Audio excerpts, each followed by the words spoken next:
Assalamualaikum warahmatullahi wabarakatuh. Bersama saya Syabana Hassan dalam Tijarah.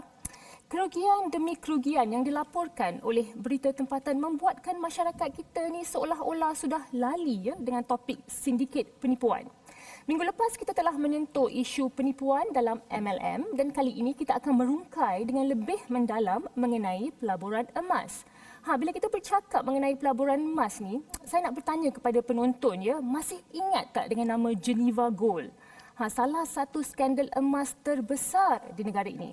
Baru-baru ini syarikat Geneva Gold telah didapati bersalah dan didenda 450 juta ringgit akibat aktiviti money laundering. Selain dari itu, sekitar 5 tahun lepas kita digegarkan pula dengan penipuan pelaburan emas yang dinamakan Tok Belagak. Nama Tok Belagak ni memang tidak asing lagi bagi orang Melayu suatu ketika dahulu kerana ia pernah menggemparkan dunia pelaburan emas dengan penipuan dan juga manipulasi di kalangan orang Melayu kita. Tahun lepas pula, PDRM melaporkan terdapat kes penipuan pelaburan emas yang membabitkan kerugian bernilai hampir RM500 juta. Jadi ini membuatkan kita tertanya-tanya, mengapa masyarakat kita ni mudah sangat terpengaruh dengan skim seperti ini?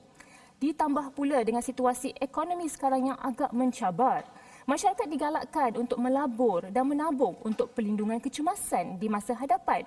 Jadi pelaburan emas ni dilihat sebagai satu pilihan kerana ia mempunyai kestabilan yang tinggi, risiko yang rendah, antara aset yang paling mudah dicairkan. Namun, apakah wujud skim pelaburan emas yang benar-benar patuh syariah dan undang-undang serta selamat untuk orang ramai di luar sana? Untuk mendapatkan semua jawapan, kami jemput di Tijarah hari ini Dr. Tuan Badrul Hisham Tuan So selaku Penasihat Syariah Isra Consulting. Assalamualaikum, Doktor. Assalamualaikum warahmatullahi wabarakatuh. Terima kasih, Doktor, kerana sudi bersama kami hari ini di Tijarah. Terima kasih kerana menjemput saya. Baik, Doktor, bila kita nak bercakap mengenai pelaburan emas, Doktor, banyak sangat penipuan yang berlaku dengan pelaburan emas. Contoh seperti Geneva Gold. Lepas tu kita ada Tok Belagak. Dan tahun lepas pula pelaburan Gold Trading Investment juga disahkan sebagai satu penipuan. Jadi persoalan saya di sini Doktor, apa yang menyebabkan penipuan sebegini berlaku dengan emas? Adakah ia disebabkan nilai emas itu sendiri ataupun mungkin strategi yang digunakan oleh skim penipuan yang amat berkesan? Bagaimana? Bismillahirrahmanirrahim. Assalamualaikum warahmatullahi wabarakatuh. Alhamdulillahirabbil alamin wa bihi nasta'in. Sallallahu ala Muhammadin wa ala alihi wa ashabihi ajma'in. Terima kasih Puan Syabana dan tim Tijarah kerana menjemput saya untuk kali ini. Baik, untuk menjawab persoalan tadi, kenapa berlakunya penipuan pelaburan emas, kenapa boleh orang tertipu dan sebagainya.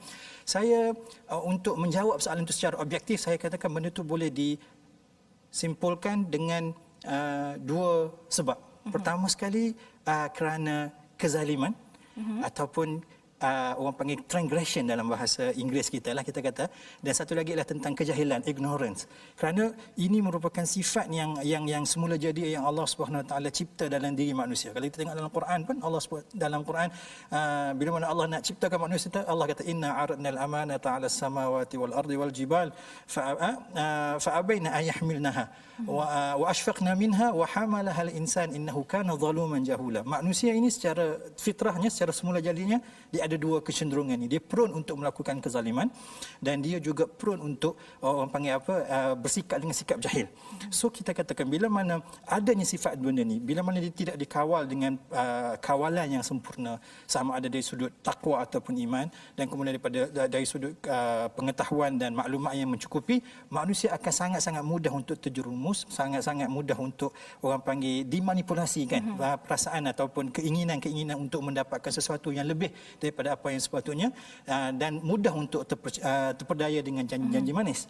Dan kalau kita tengok pun teori ini juga disebut oleh orang panggil ahli ekonomi barat, contohnya macam Adam Smith kan, bila mana dia bercakap tentang the wealth of nation dalam tulisan dia, ataupun banyak tulisan-tulisan yang lain yang dikatakan manusia ini dia ada sifat selfishness yang memang asal-asalnya memang dah ada dah, cumanya perlu dikawal, dan benda itulah yang akan memacu ekonomi ke hadapan. Apabila berlakunya orang panggil ke mana-mana hiccup dalam isu mengawal, sama ada orang panggil greed ataupun keinginan untuk mendapatkan benda yang lebih daripada apa yang dia mahu, ataupun dia orang panggil jahil dengan apa maklumat yang sepatutnya dia dapat, maka dia akan mudah untuk tertipu. So kalau kita tengok cerita scam ni atau cerita penipuan pelaburan, dia tidak eksklusif dalam isu gold semata-mata, bahkan dia ialah cerita yang malar segar daripada zaman dulu dan dalam banyak-banyak bentuk. Dulu kalau kita ingat tahun 90-an kita ada cerita Pak Mantelo, walaupun dia tak melibatkan emas secara langsung, dia melibatkan scam penipuan pelaburan, Ponzi scheme dan sebagainya.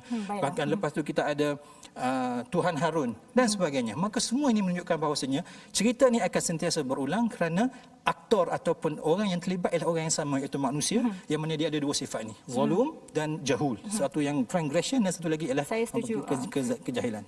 Betul Dr. Bat, saya setuju ya. Pada masa yang sama ya Dr. Bat, kurang memahami aspek pelaburan oleh masyarakat kita ni ya, tetapi mereka tetap mahukan keuntungan. Dan juga pulangan yang segera dan banyak ni membuatkan masyarakat kita ni banyak terjebak dengan scam-scam seperti ini ya. Jadi saya rasa satu solusi yang boleh dilihat di sini adalah constant education ya, pendidikan dan juga awareness bagi untuk menekankan bagaimana supaya masalah ni boleh diselesaikan. Baik Dr. Bat, kalau kita nak lihat dari sudut pandangan Islam pula ya, bagaimana Islam boleh membantu ya seseorang untuk mengelakkan diri dari terjerumus dengan skim penipuan seperti ini? Baik, kalau kita relate dengan jawapan saya yang pertama. Kita kata masalah berpunca daripada sifat manusia itu ataupun penyakit itu ada dalam diri manusia, iaitu manusia ada kecenderungan untuk melakukan kezaliman, untuk bersifat tamak dan sebagainya, dan manusia ada kecenderungan untuk berlaku dan bersifat dengan sifat jahil ataupun ignorance. Maka untuk selesaikan masalah ini, Islam datang dengan merawat kedua-dua problem ini. Islam dalam isu tamak sebagai contohnya, Islam meletakkan garis panduan, ada benda yang halal, ada benda yang haram, ada benda yang boleh diambil, ada benda yang tak boleh diambil. Semuanya perlu mengikut peraturan ataupun undang-undang yang kita sebut sebagai hukum syarak.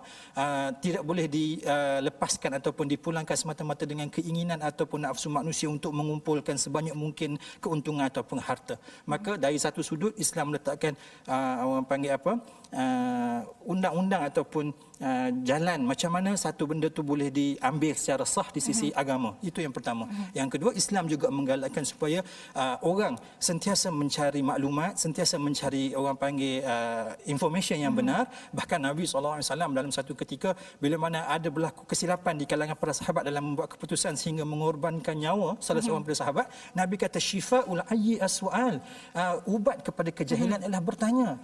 Dan dalam Quran sendiri Allah kata fas'alu ahla dzikri in kuntum la ta'lamun. Kamu kena bertanya orang yang tahu sekiranya kamu tak tahu. Maka kalau kita tengok dalam isu benda khususnya pelaburan emas, Islam meletakkan panduan yang jelas. Okey, boleh saya katakan di sini ya, Dr. Bat, dia mematuhi peraturan syariah itu akan mematuhi peraturan syariah dalam emas ya, akan membawa kepada pelaburan emas yang selamat ya bagi masyarakat Islam. Okey, terima kasih Dr. Bat. Baiklah, kita akan berehat seketika dan bila kita kembali kita akan bertanyakan pula adakah syarikat emas yang boleh dipercayai dan patuh syariah di luar sana. Jadi jangan ke mana-mana.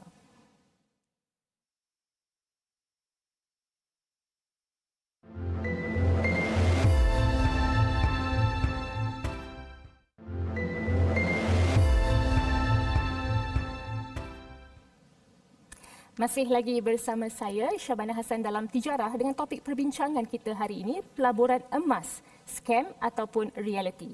Baik, Dr. Bat, saya nak bertanyakan ya, dengan situasi ekonomi negara sekarang yang tidak menentu ya, dengan pandemik COVID-19, emas ni dilihat sebagai satu tempat selamat bagi mereka yang mencari perlindungan daripada pelaburan-pelaburan yang mempunyai risiko tinggi seperti shares. Okay? Contoh. Tetapi dengan begitu banyak sangat penipuan dalam pelaburan emas, ini membuatkan masyarakat kita macam agak skeptikal nak membuat pelaburan dalam pelaburan emas yang patuh syariah. Jadi sebagai seorang konsultan di sebuah organisasi yang banyak memberikan nasihat terhadap pelaburan patuh syariah iaitu Isra Consulting, saya nak bertanyalah, wujud ke syarikat pelaburan emas yang betul-betul patuh syariah di luar sana? Baik.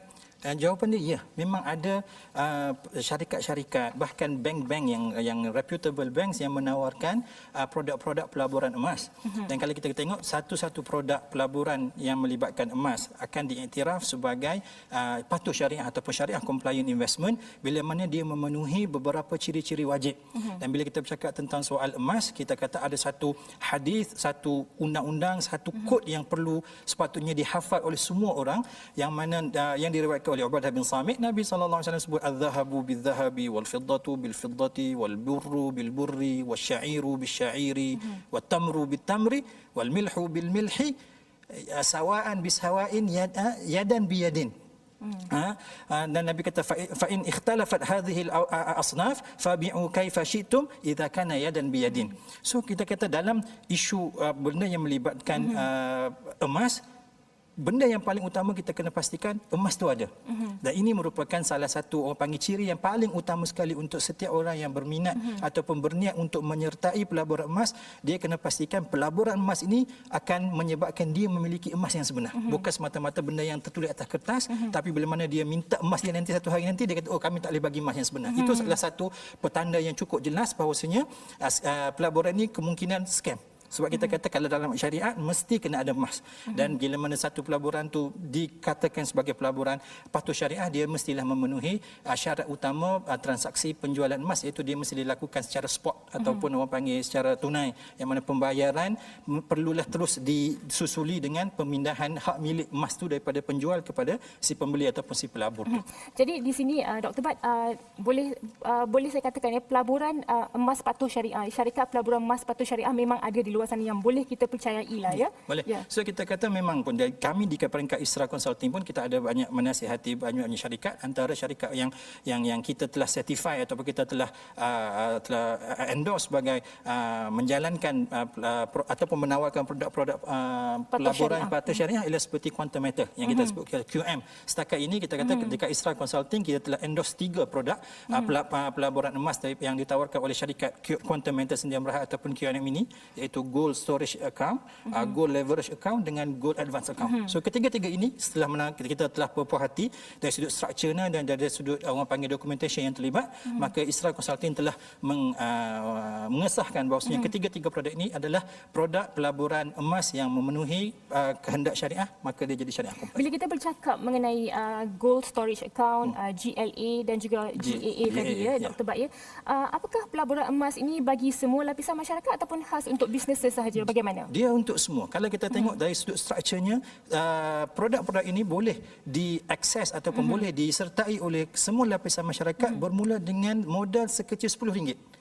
Maksudnya kalau kita ada RM10, kita dah start boleh join satu produk yang pertama, GSA, Gold Storage Account. Dan untuk kita participate dalam GLA dan GAA, dia punya prerequisite requirement dia adalah kita kena ada GSA dulu. Maka untuk start masuk dalam GLA dan GAA, kita kena masuk GSA, dan GSA ni macam saya sebut tadi boleh disertai dengan modal serendah RM10 pun. Maka dia boleh disertai oleh orang perseorangan walaupun tak modal tak banyak, dan dia juga QM sendiri pun telah bekerjasama dengan banyak reputable bank seperti Bank Muamalat dan sebagainya, yang menyebabkan dia sesuai untuk orang panggil disertai oleh semua lapisan masyarakat.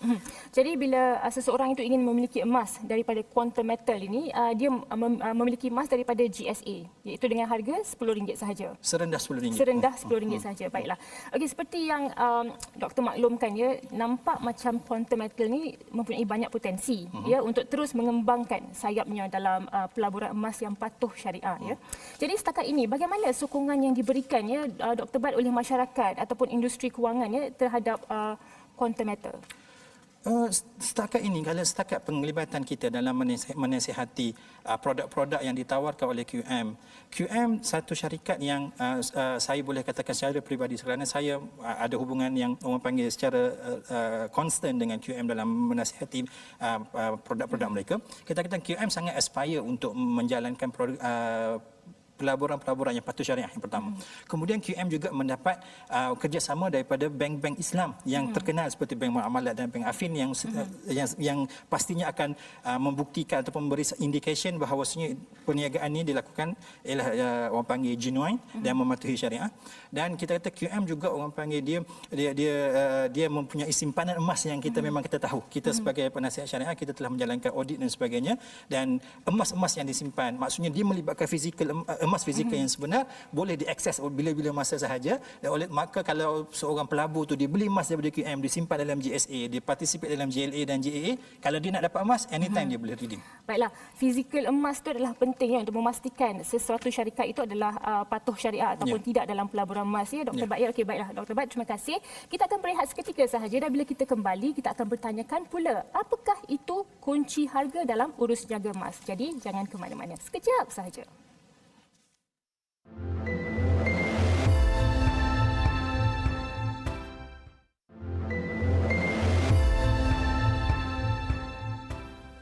Terima kasih kerana masih lagi bersama kami dalam Tijara.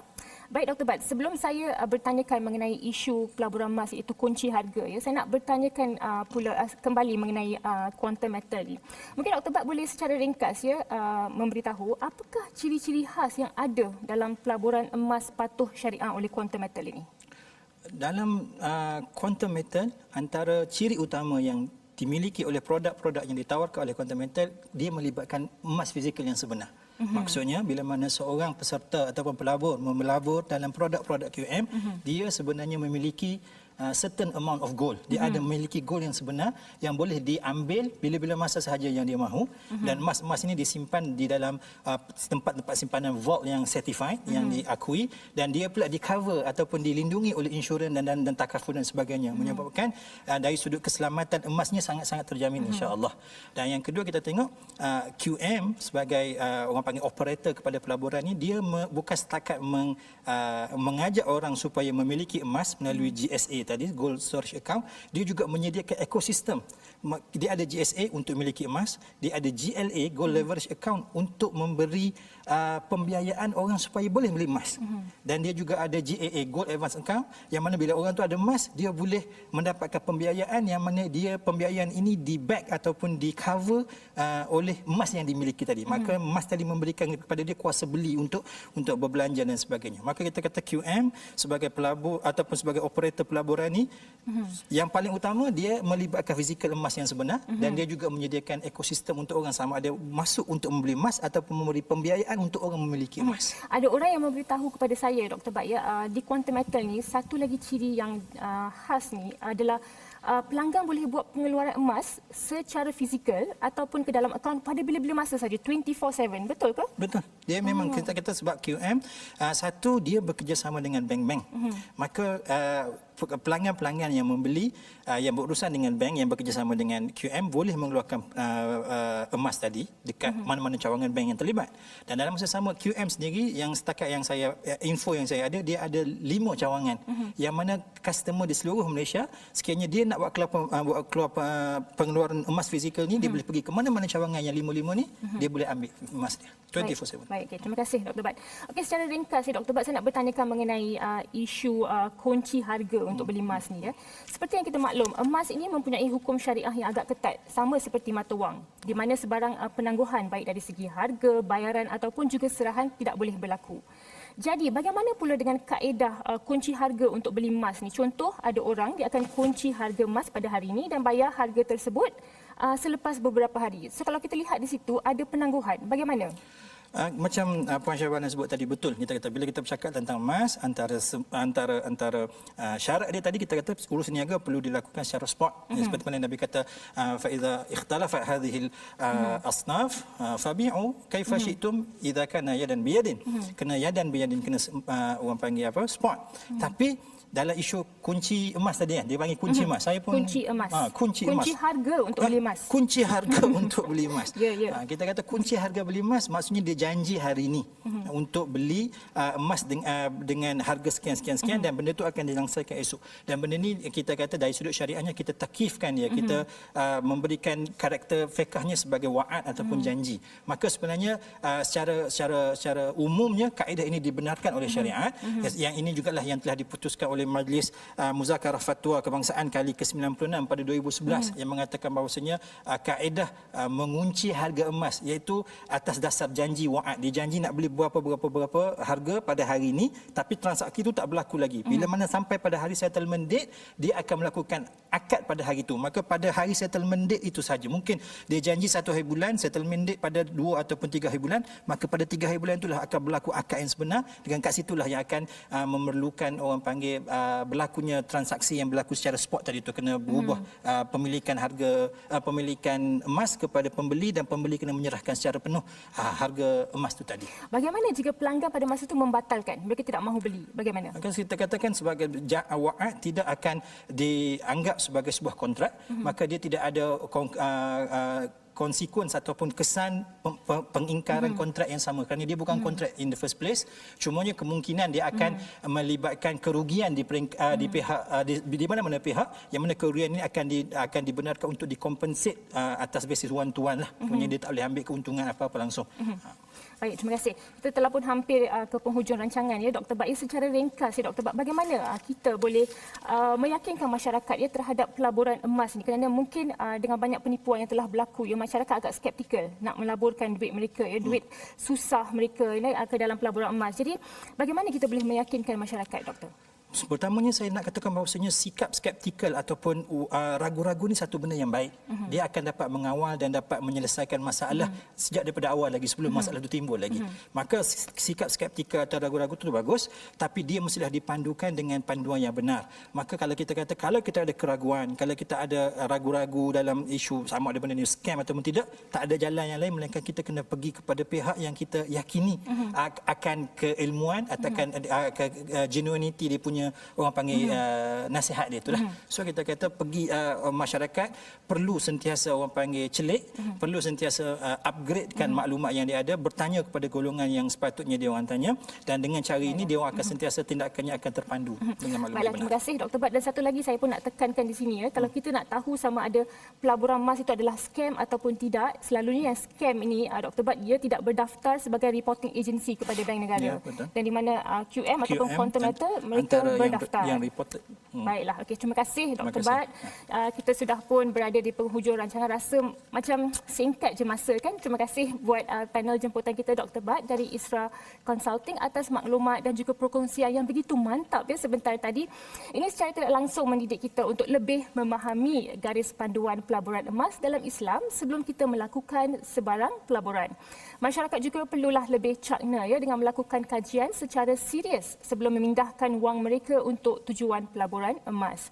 Oleh itu, pihak yang berautoriti dilihat penting ya untuk mengeluarkan garis panduan spesifik terhadap syarikat pelaburan emas agar mudah bagi orang ramai untuk melakukan semakan.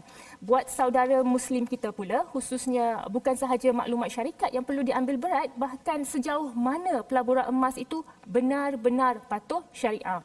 Namun, jangan pula kita anggap semua syarikat yang menawarkan pelaburan emas itu sebagai sindiket penipuan, kerana masih juga terdapat syarikat pelaburan emas yang menawarkan pelaburan yang selamat dan mengikut akta undang-undang. Contoh, Quantum Metal merupakan antara syarikat pelaburan emas yang mendapat pengiktirafan World Gold Council dan mempunyai produk-produk yang patuh syariah. Produk seperti Gold Storage Account, GSA, Gold Leverage Asset, GLA dan Gold Advance Account, GAA yang disebut oleh Dr. Bat tadi telah mendapat pengesahan dari Isra Consulting sebagai patuh syariah terhadap polisi syariah Bank Negara Malaysia dan juga syariah standard IOF yang terletak di Bahrain. Untuk makluman lanjut mengenai pelaburan yang ditawarkan, anda bolehlah melayari laman web syarikat ini di hyperlink http www.quantummetal.com. Ingat, pastikan semak terlebih dahulu sebelum melakukan sebarang transaksi kewangan. Dengan itu, saya akhiri pertemuan kita malam ini. InsyaAllah kita bertemu lagi di minggu hadapan dalam Tijarah, rancangan kewangan Islam anda. Assalamualaikum, selamat malam.